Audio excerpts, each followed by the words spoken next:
பெண்கள் முன்னேற்றம் அடைந்து நிமிர்ந்து நின்றால்தான் சமூகம் வளர்ச்சியடையும் என்ற நோக்கிலேயே மகளிருக்கான பல்வேறு திட்டங்களை தமிழக அரசு நிறைவேற்றி வருவதாக முதலமைச்சர் மு.க.ஸ்டாலின் தெரிவித்துள்ளார். சென்னை சைதாப்பேட்டை தொகுதியில் பெண்களுக்கு திறன் மேம்பாட்டு பயிற்சி அளிக்கும் வகையிலும் அவர்களுக்கு வேலை வாய்ப்பையும் சுயதொழில் வாய்ப்புகளையும் உருவாக்கிடும் வகையிலும் உருவாக்கப்பட்டுள்ள கலைஞர் மகளிர் திறன் மேம்பாட்டு மையத்தை முதலமைச்சர் ஸ்டாலின் இன்று திறந்து வைத்தார்.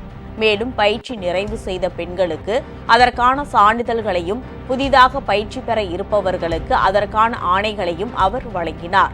நிகழ்ச்சியில் அமைச்சர்கள் மா. சுப்பிரமணியன், சேகர் பாபு, நாடாளுமன்ற உறுப்பினர் தமிழச்சி தங்கபாண்டியன், மாநகராட்சி மேயர் பிரியா உள்ளிட்டோர் கலந்து கொண்டனர். அப்போது பேசிய முதலமைச்சர் ஸ்டாலின், மகளிர் கல்வியறிவு பெற்று அனைத்து துறைகளிலும் முன்னேற்றம் அடைய வேண்டும் என்று தந்தை பெரியார் கண்ட கனவு தற்போது நிறைவேறிக் கொண்டிருப்பதாக கூறினார். அண்ணா மற்றும் கருணாநிதி வழியில் தமது தலைமையிலான அரசு பெண்களுக்கான பல்வேறு திட்டங்களை நிறைவேற்றி வருவதாகவும் பெண்களுக்கான உயர்கல்விக்கு அதிக முக்கியத்துவம் அளிக்கப்பட்டு வருவதாகவும் தெரிவித்தார்.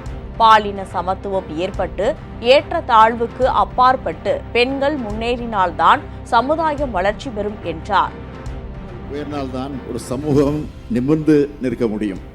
பெண்ணடிமை தீர்ந்து பெண் அதிகாரம் பெறும் அந்த மாற்றத்தை நோக்கி இன்றைக்கு தமிழ்நாடு மிக வேகமாக போய்கொண்டிருக்கிறது. அதற்காகத்தான் இத்தனை திட்டங்களை நாம் செயல்படுத்தி வருகிறோம். பெரிய அளவிலான பல திட்டங்களை இப்படி நம்ம அரசு செஞ்சுக்கிட்டு வந்தாலும் சின்ன சின்ன அளவிலான திட்டங்களும் ரொம்ப முக்கியமாக அமைந்திருக்கிறது.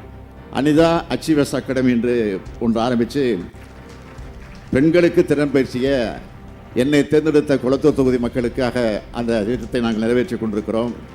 இன்றைக்கு இந்த சைதை தொகுதியில் நம்முடைய அமைச்சர் மாண்புமிகு மாசு அவர்கள் முன்னெடுப்பில் இன்னைக்கு கலைஞர் மகளிர் திறன் மேம்பாட்டு மையம் தொடங்கப்படுகிறது. தென் சென்னை பகுதியில் முதன்முறையாக மகளிருக்கான திறன் மேம்பாட்டு மையம் அமைக்கப்பட்டுள்ளதாகவும் இதன் மூலம் ஆண்டுக்கு 2000 பேருக்கு திறன் மேம்பாட்டு பயிற்சி அளிக்கப்படும் என்றும் ஸ்டாலின் தெரிவித்தார்.